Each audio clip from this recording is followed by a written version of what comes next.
Hello guys, welcome back to Trading for Beginners, and in this video I'm going to talk about how can you disconnect your connected sites from Bitget. So without any further ado, let's dive right into this exciting video.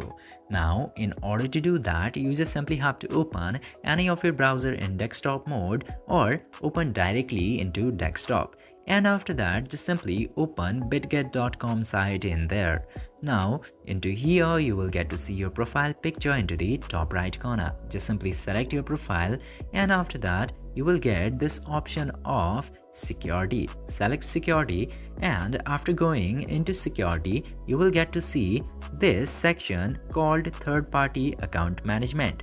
Just simply tap into that manage option, and after that you will get to see your connected sites and accounts from this section.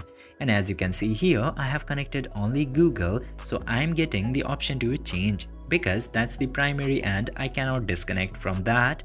And if you have set any of the other options such as Apple, Telegram and Bitget wallet, you will get the option to remove those sites or application. Just simply tap to remove or disconnect and your application will be disconnected successfully. I hope this video was informative for you. If yes, don't forget to like, share and subscribe to the channel to never miss another update. Thank you for watching this video.